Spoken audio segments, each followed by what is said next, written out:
میرے دوستو، بہت سارے لوگ نماز تہجد پڑھتے ہوئے ایک ایسی غلطی کرتے ہیں جس کی وجہ سے ان کی نماز تہجد سرے سے ہوتی نہیں ہے، اور بہت سارے تہجد گزار حضرات اس غلطی کی طرف دھیان بھی نہیں دیتے، ان کی توجہ ہی نہیں جاتی اس طرف۔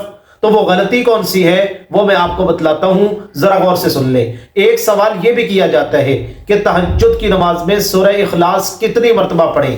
8 مرتبہ پڑھیں، 12 مرتبہ پڑھیں، 10 مرتبہ پڑھیں؟ تو یاد رکھیں کہ تہجد کی نماز میں سورہ اخلاص کو خاص عدد کے ساتھ پڑھنا یہ ضروری نہیں ہے۔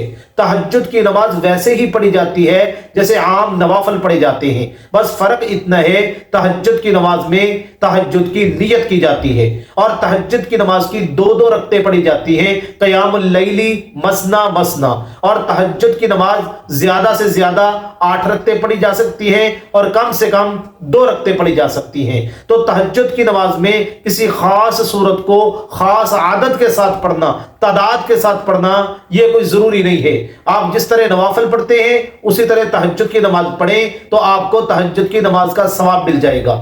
دوسرا سوال یہ پوچھا جاتا ہے تہجد کی نماز میں کیا سونا ضروری ہے؟ ایک آدمی ساری رات سویا ہی نہیں، اب وہ تہجد کی نماز پڑھے گا، کیا اس کو تہجد کی نماز کا ثواب ملے گا؟ تو اس کا جواب ہے جی، اس کو ضرور ثواب ملے گا۔ ایک آدمی گارڈ کی ڈیوٹی کر رہا ہے، اب ساری رات وہ تو نہیں سو رہا، وہ رات کے آخری پہر وضو کرتا ہے، تہجد کی نماز پڑھتا ہے، تو اس کو تہجد کی نماز کا ثواب میرے دوستوں ملے گا۔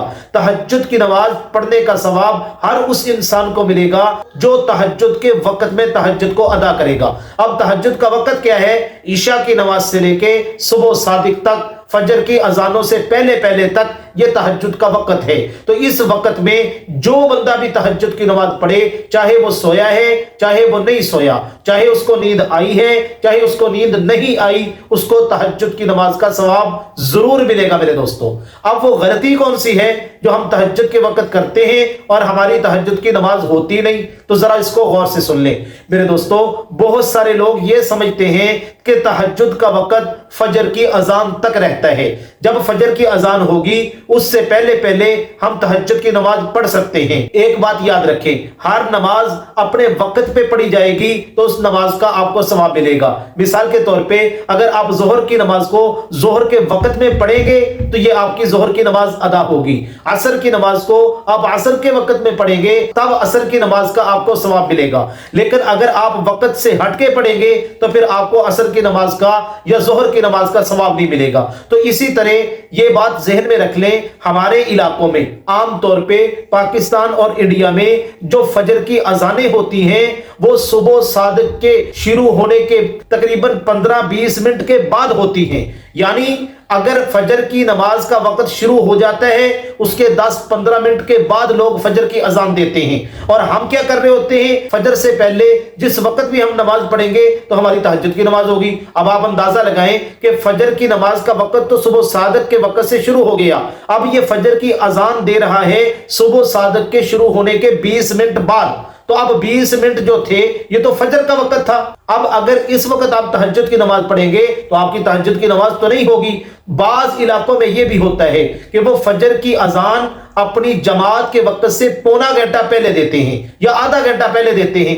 اب حالانکہ فجر کا وقت تو اس سے آدھا گھنٹہ پہلے کا شروع ہو چکا ہوتا ہے، اذان آدھا گھنٹہ بعد ہو رہی ہوتی ہے۔ تو اب اس دوران اگر کوئی بندہ تہجد کی نماز پڑھے گا تو اس کی تہجد کی نماز نہیں ہوگی۔ تو اس لیے آپ فجر کی اذان کا سہارا نہ لیں، بلکہ آپ اپنے پاس کوئی گھڑی رکھ لیں، کوئی ٹائم رکھ لیں جس کو آپ دیکھیں کہ صبح صادق کا وقت کب شروع ہو رہا ہے۔ جیسے ہی صبح صادق کا وقت ہوگا تہجد کا وقت ختم ہو جائے گا، تو صبح صادق کے وقت سے پہلے اگر آپ تہجد کی نماز پڑھیں گے تو آپ کی تہجد کی نماز ہو جائے گی۔ اگر صبح صادق کے بعد پڑھیں گے تو پھر آپ کی تہجد کی نماز نہیں ہوگی، وہ صبح صادق کے بعد کا جو وقت ہے وہ تہجد کا وقت نہیں، وہ میرے دوستوں فجر کی نماز کا وقت ہے۔ اللہ تبارک و تعالی ان باتوں کو سمجھنے کی توفیق عطا فرمائے۔